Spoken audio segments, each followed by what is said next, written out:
Aqui no estúdio a gente recebe agora o deputado federal Julian Lemos, que é do PSL. Boa tarde, deputado. Seja bem-vindo. Boa tarde, Hermes. Boa tarde, toda a Paraíba. À disposição de vocês aqui para tratar de um assunto muito importante, muito sério. Verdade. E é muito sério mesmo. Pedofilia. O senhor está com um requerimento para a instalação de uma CPI, uma comissão parlamentar de inquérito, para apurar os casos de pedofilia. É esse requerimento na Câmara Federal, não é isso? Exatamente. Na realidade, Hermes e toda a Paraíba, eu peço a sua atenção agora de forma muito especial. Você que é avô, você que é pai, você que é mãe, você que é filho, você que tem criança, enfim. A pedofilia, que é um nome muito bonito para descrever estupro de criança, é uma mazela em nossa nação, muitas vezes tolerada. Digo isso porque quando você se cala, você tolera ou você se torna cúmplice disso. Então eu, como deputado federal, tive algumas bandeiras na minha campanha. E graças a Deus, eu agradeço a Deus todos os dias a oportunidade de poder executar. Eu estou traçando, eu posso dizer assim, Hermes e toda a Paraíba, uma cruzada contra esses covardes, abusadores de criança, que chegam a números alarmantes. Basta que eu lhe diga para que você tenha ideia e você não ache, cidadão de bem, você que é homem de bem, não ache que está longe de você. A cada 10 meninas, 3 serão abusadas até 18 anos de idade. Só para que você possa ter ideia, a cada um menino que for abusado, 99 se calam. E, na realidade, o que se denuncia muitas vezes não chega nem sequer a 5 ou 10%. Na Paraíba, é apenas registrado 256 casos de abuso sexual. Significa que pode ser 2.500, 2.600, 3.000 casos. Chegando a casos, Hermes, terríveis, como um caso de uma criança que era de outra cidade, mas terminou falecendo ali em Soledade. Uma criança de meses que foi abusada sexualmente, estuprada e não conseguiu sobreviver. Então esse é o nível. Eu tenho informações através da equipe que trabalha naquela operação A Luz da Infância, em todos os estados, prenderam já 300 pedófilos, prendem 500, e muitas vezes esses abusadores, esses monstros, eles têm poder aquisitivo alto e conseguem de uma forma ou de outra se livrar. São muito próximos das vítimas, né? Porque 70%. A mais recente operação prendeu um professor, inclusive, eu acho que foi no Rio de Janeiro, que filmava as meninas de menores na própria sala de aula. 70% dos casos ocorrem dentro da própria família. Mas o que mais chama a atenção é que um caso de um professor de música, de um canalha, que chegou a abusar de quase 90 crianças, sendo uma delas autista, para que fosse denunciado, chegou a abusar quase 100 crianças. E eu entrei, eu posso dizer, com unhas e dentes nisso, fiz uma audiência pública, levei daqui a doutora Soraya Escorel, doutor Sérgio Queiroz, representante do Ministério também dos Direitos Humanos, porque isso sim merece atenção dos direitos humanos, porque é uma chaga mortal e com reflexos na sociedade de pessoas depressivas, que não se dão bem muitas vezes em relacionamento, pessoas que têm tendência, inclusive, a suicídio. É uma chaga dentro da nossa sociedade muito grande. Um trauma para sempre. Um trauma para sempre. E muitas vezes isso você não é percebido. Você que está me ouvindo agora, deixa eu lhe dizer. Espero que não, mas é muito fácil, talvez, que uma filha sua ou uma irmã chegue, já tenha sido abusada e não, às vezes não fala por vergonha, por medo, e muitas vezes só vem falar, Hermes, quando o abusador morre e se sente culpado. Enfim, é uma situação de alto risco constante e digo mais, existe no submundo, digamos assim, da internet, na Deep Web, comércio de crianças, por isso que há vinculação de sumiço de criança também com abuso sexual de criança, porque depois que faz isso tem a questão do tráfico de órgãos, então é uma coisa muito, muito, muito macabra.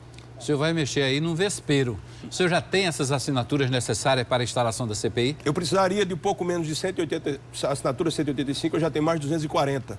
Inclusive assinaturas do PT, do PSB, do PSL, todos os deputados foram... Inclusive, eu quando passava com as assinaturas, que CPI é algo que não é muito bem visto dentro do Congresso, eles saíam atrás de mim para querer também entrar nessa questão dessa CPI, dessa luta, que é uma luta de todos nós. Agora, eu vou dizer, não subestimem o abusador de criança, ele não tem face, ele está em qualquer lugar e você não percebe. Agora, por que o Congresso fazia de conta que esse tipo de situação não existia? Que é uma situação muito grave. Olha, Hermes, você bem falou, é um vespeiro. Imagine só um deputado federal, eu tenho 4 filhas, elas posso dizer que são as minhas inspirações. Eu tive acesso a vídeos de crianças sendo abusadas de meses, né, por pais, por tios. Eu recebi uma denúncia outro dia de um caso onde o avô abusava, o pai abusava e o tio abusava, de uma menina de 12 anos. Imagine que coisa mortal, que coisa terrível, né? Aterrorizadora dessa criança sendo abusada dessa forma. E ontem, por incrível que pareça, Hermes, fui contactado por um pai que através das redes sociais, e vocês abram do olho das redes sociais, eu monitoro todas as redes sociais de meus filhos, podem me chamar do que for. Ele entrou em contato comigo dizendo e me mostrou os prints, que uma pessoa de determinado estado, eu já estou na cola dele, estava tentando ter acesso com a criança. Então eu orientei o pai a fazer um procedimento, que eu tenho conhecimento disso, para que a gente possa pegar ele com a mão na botija. Então, atentem para o que eu estou dizendo. Ou você conhece alguém, ou você foi abusado, ou você vai conhecer alguém que foi. Por quê? Porque o número é alarmante. Entrei com vários projetos de lei também para dificultar também e facilitar a ação das crianças que querem ser protegidas. Agora, deputado, o senhor já apresentou esse requerimento na mesa? A mesa já tem esse requerimento em mãos ou vai apresentar ainda? A parte mais difícil, que foi a coleta de assinatura, já está comigo. Já foi feita. Estarei conversando com o presidente Rodrigo Maia, eu acho que essa semana já, para que a gente possa instaurá-la. E dizer que estou muito feliz porque esse é um legado que eu quero deixar aí para a minha história pública, né, política. Falar nisso, o que é que o senhor tem feito aqui, o seu mandato tem feito aqui na Paraíba dessas ações? Eu fiz algo aqui na Paraíba que não se tinha referência. Eu fui procurado e fui procurado pela Defensoria Pública, em parceria com ela, destinei o recurso de R$3.300.000 para a criação de um núcleo de proteção a essas crianças que são vulneráveis. Então a gente vai fazer aí uma força-tarefa. Estive também junto com o Ministério Público semana retrasada, ou semana passada, se não me engano, também destinando o valor de R$500 mil também, para que a gente possa ter ações direcionadas, sobretudo, ao combate a isso. Para que você possa ter ideia também, eu desenvolvi também essa cartilha que conta aqui com o prefácio, né, e a assinatura da ministra Damares, que gostou muito desse material, aonde de forma ilustrativa eu passo dicas de saber como identificar casos de abuso sexual infantil, porque às vezes ele é muito, eu posso dizer, subliminar. Né? Criança com medo do escuro, a criança com medo de um adulto, e os pais na correria do dia a dia não percebem isso.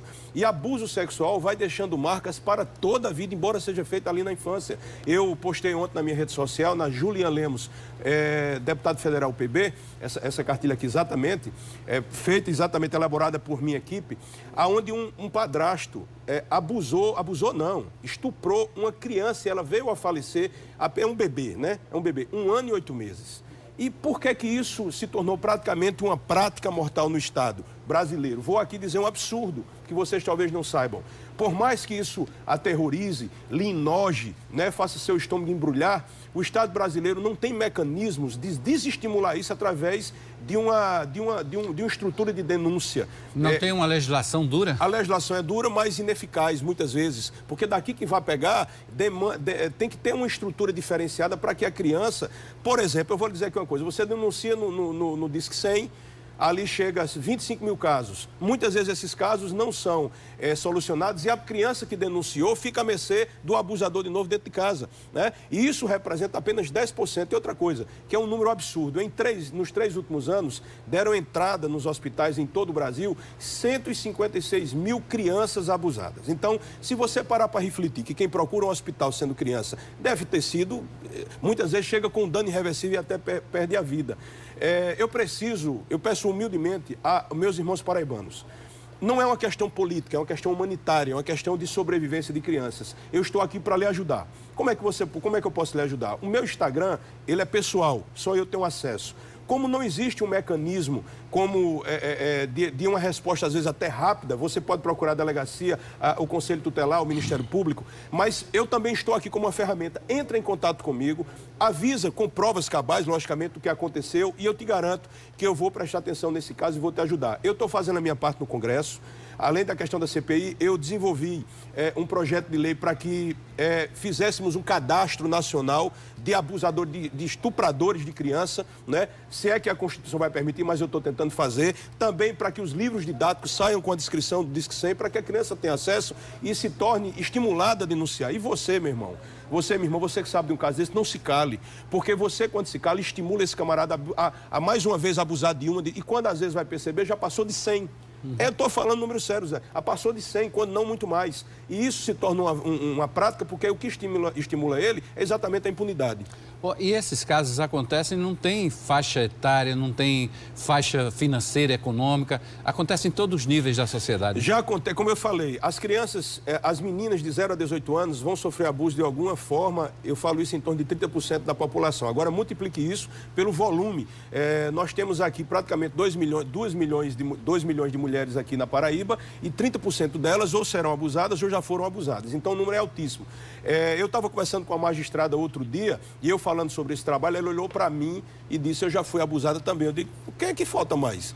Então veja como é uma coisa, e isso vai de níveis, como você falou, como o caso do Abdelmaci, mulheres sendo abusadas, e a prática, muitas vezes, que todo mundo já viu falar, das mulheres que às vezes são drogadas e ficam bêbadas e os camaradas abusando dela. E quando vai para a criança é pior porque é vulnerável, é alguém que não consegue sequer defender, e o pior, são cooptadas ali pelo doce, pelo chocolate. E para finalizar, Emerson, eu quero dizer o seguinte, não pense que isso tem a ver com aquele camarada carrancudo, feio, que você acha que é um pedófilo.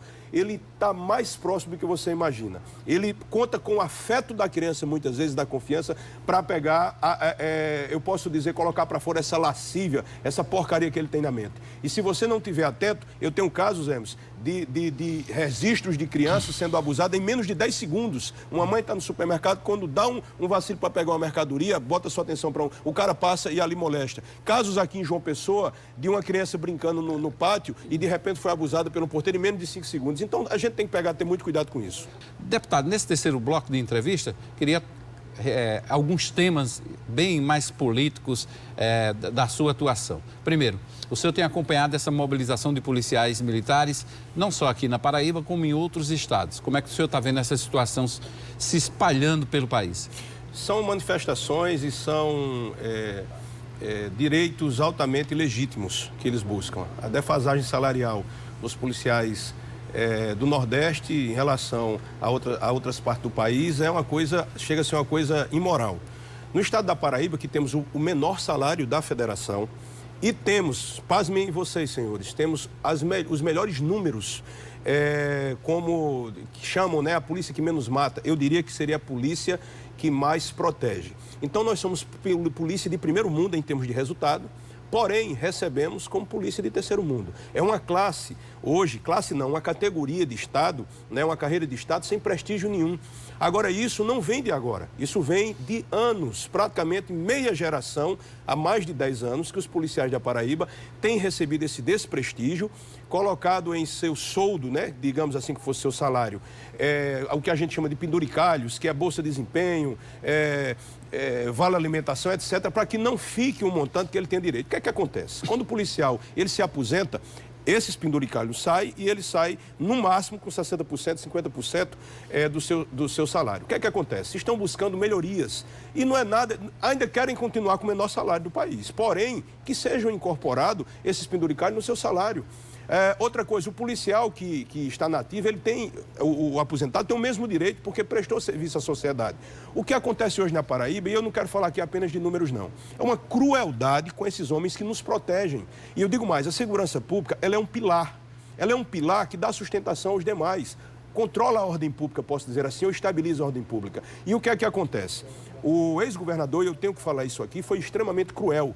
Praticou um estelionato eleitoral quando se colocou como uma pessoa que daria solução à segurança pública, e isso veio desembocar hoje nas mãos do atual governador. É preciso que haja não só habilidade técnica, como política, porque não há mais como esperar. Os policiais da Paraíba se encontram desestimulados e eu posso dizer, Hermes, aqui com muita tristeza, o que tem demonstrado a equipe do governo atual é inabilidade de colocar nas mãos do governador a solução do problema. O problema existe, é feito para ser resolvido. As soluções que estão sendo apresentadas, sequer dá para trabalhar em termos de salário, quanto mais da questão estrutural da categoria. Bom, a gente vai falar de outros temas, quero saber do senhor.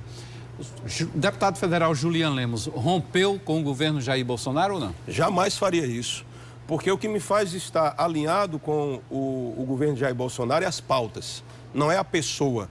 Né? A pessoa pode mudar de pensamento, mas as pautas não podem. Eu sou conservador, eu sou a favor da segurança pública, eu sou contra a quem abusa de criança, eu sou a favor dos valores, eu sou um cara conservador, eu sou liberal na economia. Pois bem, então é impossível romper, não tem como romper. Né? Isso independe do presidente apertar a minha mão. Eu estou dizendo aqui a você que está me ouvindo agora, eu sou Brasil, eu sou um apoiador não do presidente, eu sou, mais do que isso, eu sou governo com ele. Eu ajudei até isso aí. As divergências que existem muitas vezes com questões familiares do presidente, isso não afeta a minha atividade parlamentar e nem o meu apoio ao presidente. É isso que a gente tem que começar a colocar diferença. E outra coisa, não quero se agradar dessa pessoa aqui, deputado federal, mas sim do trabalho dele. O que eu tenho que prestar conta aqui é minha vida pública, assim como o presidente da República. Então eu não tenho nenhum problema em dizer que estou apoiando o presidente e vou apoiar até o final do mandato dele. 2 temas num só. Primeiro, o vídeo que foi publicado, que é atribuído a Jair Bolsonaro, convocando, estimulando essa mobilização para o dia 15 de março. Segundo, o senhor vai estar nessa mobilização? Boa pergunta, até para esclarecer aqui. Veja só, eu acho que é legítimo, faz parte de uma democracia forte, manifestações. Se a manifestação, que eu acredito que seja, apoio ao presidente Jair Bolsonaro, as medidas contra a corrupção e também pressionar o Congresso, isso é legítimo. Agora, eu não estimulo e pelo o conhecimento que eu tenho hoje, eu não posso trabalhar na hipótese, não estou falando aqui que é o presidente, não estou falando aqui que foi o general Heleno, não estou falando aqui nada disso. Tá bom? Está claro? Pois bem. Mas algumas pessoas, de forma até, eu posso dizer, não, às vezes não é nem maldade, é falta de conhecimento mesmo, que trabalham na hipótese de uma ruptura institucional, que é fechamento de Congresso e fechamento do Supremo, embora seja hoje a latrina, digamos assim, dos resultados que a sociedade queria, porque não me agrada em absolutamente nada aquelas decisões, mas é o que tem. E aquilo ali é divisão de poder. Congresso Nacional, o judiciário, se potencializa isso em cima de uma mão, quem fica com essa chave? E se amanhã disser que a imprensa está falando muito, vai fechar também? Então, eu sou um democrata, fui eleito pelo voto direto e o presidente Bolsonaro, que até temia a questão de fraude em urnas eletrônicas, foi eleito. Então, a democracia, Hermes, não é, digamos assim, o ideal, mas é o melhor que nós temos. Certo. Dia 15 o senhor vai estar presente nessa manifestação? Se eu estiver em João Pessoa, porque agora eu estou de resguardo, né? Minha neném nasceu, a Isabela, estou extremamente apaixonado novamente por mais uma garotinha e como eu estou muito em Brasília, eu vou dedicar exatamente esse período a esse neném que eu vou estar ali cuidando com a mãe dele, com a mãe dela. Para finalizar, o senhor permanece no PSL ou vai para o Aliança pelo Brasil? Eu nunca pretendi sair pulando de partido em partido. O presidente Jair Bolsonaro, uma pessoa que eu tenho muito respeito, nunca se apegou a partido, né? Até me estranhou inicialmente quando ele quis fazer como coisa que o partido, seja esse ou qualquer um outro, seja solução para o Brasil. Eu estou no PSL e explico por quê. Porque eu tenho liberdade para falar o que eu quiser. Eu tenho liberdade para ser quem eu sou, assim como os meus colegas também. E é um partido, viu, de um viés social e liberal. Atende demais aquilo que eu professo e me deixa à vontade para praticar a política que eu compreendo como melhor. Estou no PSL e com certeza vou ser muito enfático aqui. Eu não pretendo embarcar em aventura, não. Ok. Deputado federal Juliano Lemos, obrigado mais uma vez pela presença. Eu agradeço ao Sistema Correio, agradeço a você, Hermes, pelo espaço para falar de um tema tão grave e tão importante como a questão da pedofilia. Muito obrigado e muito obrigado a toda a Paraíba.